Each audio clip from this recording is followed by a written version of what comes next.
मनहूस। सीमा ओ सीमा कहाँ गई मनहूस। चिल्लाते हुए सीमा की सास घर के आंगन में आकर खड़ी हो गई। सीमा छत पर कपड़े सुखाने के लिए छत पर गई हुई थी। उसको अपनी सास जया की आवाज सुनाई नहीं दी, लेकिन सीमा की सास दोबारा चिल्लाते हुए, कहाँ मर गई कलमुही, कहाँ मुंह काला करने गई है। इतना सारा काम पड़ा हुआ है और खुद कहीं ऐस फरमा रही है। सीमा के पति का विवाह के 1 साल के बाद ही एक्सीडेंट हो जाने के कारण मृत्यु हो गई थी। सीमा की सास जया तभी से अपने बेटे की मौत का कारण अपनी ही बहू को मानती थी, और तब से ही उसकी सास जया उससे इसी तरह से बात करती, और सीमा को भी आदत सी पड़ गई थी उनकी बातें सुनने की। सीमा की एक बेटी भी थी। जब विजय का एक्सीडेंट हुआ था, तब वह अपने माँ की कोख में ही थी और अब उसकी बेटी 5 महीने की हो चुकी थी। सीमा की सास उसकी बेटी को देखना तक नहीं चाहती। घर में सीमा और उसके सास, ससुर और उसकी बेटी कुल मिलाकर 4 ही लोग थे। सीमा के ससुर जी जब से बेटा चला गया तब से उनकी जिंदगी में सन्नाटा सा हो गया था, मानो कि उनकी जिंदगी पूरी तरह से वीरान सी हो गई थी। वह घर से बाहर ही नहीं जाते। उन्होंने अपनी जिंदगी बस कमरे तक ही कर ली थी। दुनियादारी ये सब से कोई भी मतलब नहीं रह गया था।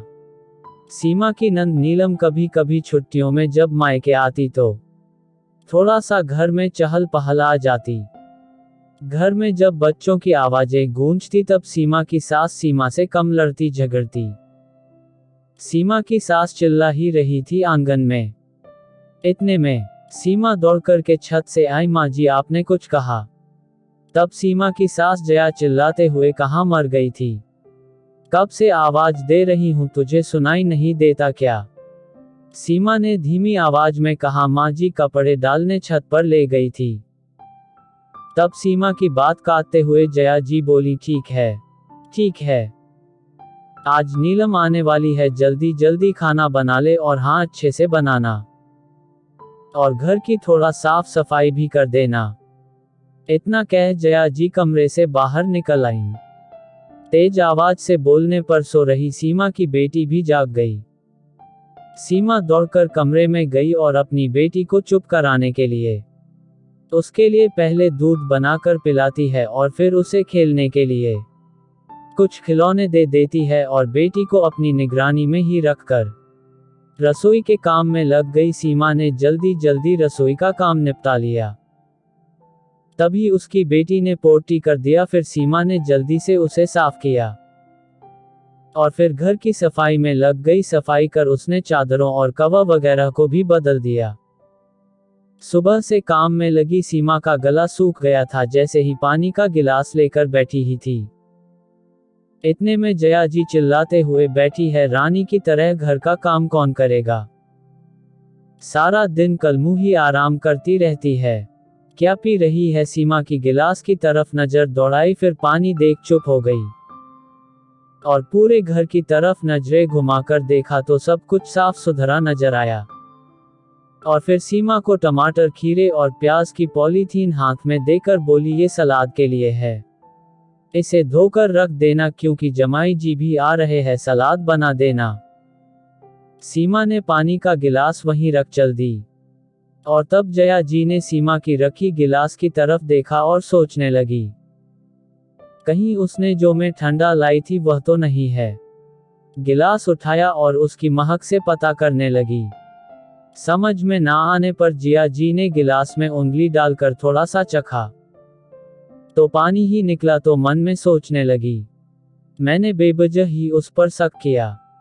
सीमा बेचारी अपनी बेटी को साथ में लिए सब्जी को धोकर रखा ही रही थी कि इतने में ही सीमा की नंद नीलम और जमाई जी भी आ जाते हैं।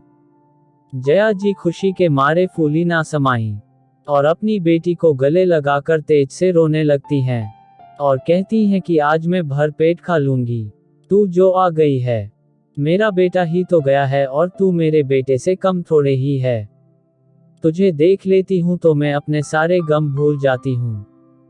जया जी ने अपने आंसू पोंछे और जमाई जी को गेस्ट रूम में बिठाया और बेटी नीलम के साथ बैठ गई। सीमा ने पहले सबको पानी और ठंडा दिया और फिर खाने की तैयारियों में लग गई। नीलम के बच्चे मामी मामी कहकर सीमा से चिपक गए। नीलम के आ जाने से सीमा और उसकी बेटी का मन लग जाता था। सीमा को जया कभी मायके तक मिलने नहीं भेजती। नीलम ने एक दिन सुबह सुबह घर का सब काम सीमा के साथ मिलकर करवा दिया और फिर अपनी माँ जया से कहने लगी, भाभी अपने मायके मिलकर जल्दी ही आ जाएगी, बहुत दिन हो गए हैं और अभी मैं भी हूँ तो आपका भी मन लगा रहेगा।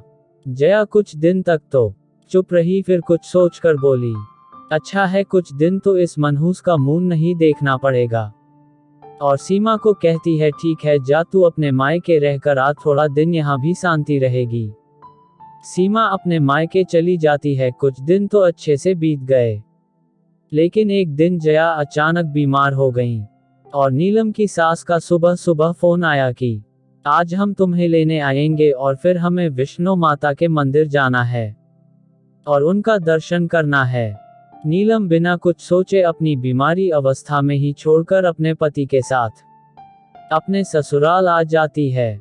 जया की तबीयत प्रतिदिन खराब ही होती जा रही थी।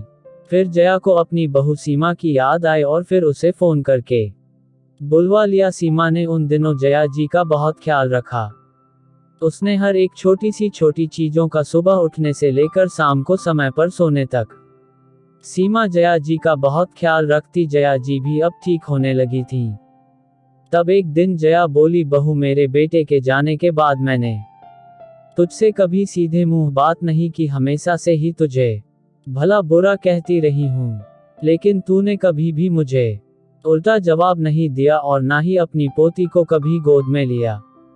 लेकिन फिर भी तू मेरे एक बार फोन करने पर ही यहाँ आ गई और मेरा इतना ख्याल रखा और मेरी बेटी होकर जो यहाँ रहने पर भी मुझे इस हालत में छोड़कर चली गई।